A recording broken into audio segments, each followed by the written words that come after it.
हाल ही में भारत के केरल स्टेट में कई सीरीज ऑफ ब्लास्ट हुए हैं, जिसमें अब तक 3 लोगों की मौत हुई और बड़ी संख्या में लोग घायल हुए। इस ब्लास्ट की वजह से देश के कई हिस्सों में हाई अलर्ट जारी किया गया है। गृह मंत्री अमित शाह ने इस हमले को लेकर केरल के मुख्यमंत्री से बात की है और वहां के हालात का जायजा लिया है।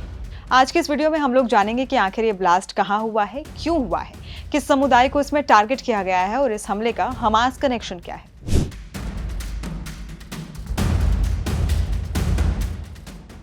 केरल के एर्नाकुलम में ब्लास्ट में अभी तक जो जानकारी मिली है उसके अनुसार डोमिनिक मार्टिन नाम के एक व्यक्ति ने इस हमले को अंजाम दिया है। ये व्यक्ति क्रिश्चियन के जहोवाज विटनेसेस से संबंधित है। आपको जानकारी के लिए बता दें कि जैसे हिंदू धर्म में कई जातियां होती हैं, जैसे मुस्लिम धर्म में शिया सुन्नी होते हैं, ठीक वैसे ही जहोवाज विटनेसेस भी क्रिश्चियन रिलीजन का एक पार्ट है। डोमिनिक मार्टिन नाम का ये व्यक्ति जिसने इस हमले को अंजाम दिया है, उसने अपने ही रिलीजन के जहोवाज विटनेसेस पर यह हमला किया है।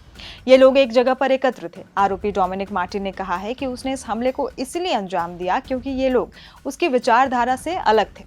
अभी तक इस हमले के बारे में यही जानकारी मिली है। जैसे ही इस घटना पर कोई और अपडेट मिलती है, हम आप तक पहुंचाने का प्रयास करेंगे। अब आइए हम लोग केरल के डेमोग्राफिक्स पर एक नजर डालते हैं।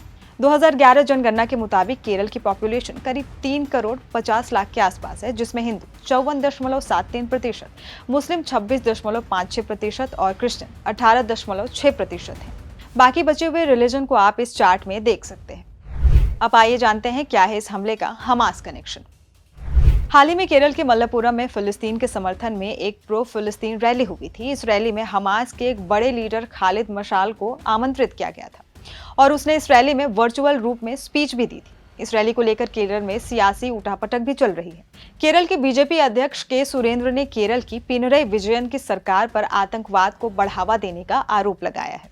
आइए अब हम लोग जानते हैं कि केरल की इस फिलिस्तीन समर्थित रैली में जिस हमास लीडर को आमंत्रित किया है वो कौन है। खालिद मशाल का जन्म 1956 में वेस्ट बैंक में हुआ था। 1967 में जब इजराइल ने वेस्ट बैंक को अपने कब्जे में लिया, तब खालिद मशाल का परिवार यहां भाग गया था। कई मीडिया सूत्रों के मुताबिक खालिद मशाल तब से हमास का हिस्सा है। साल 2017 में खालिद मशाल ने कतर की सरकारी न्यूज एजेंसी अल जजीरा को एक इंटरव्यू दिया था, जिसमें उसने कहा था कि मैं हमास के संस्थापक सदस्यों में से एक हूं।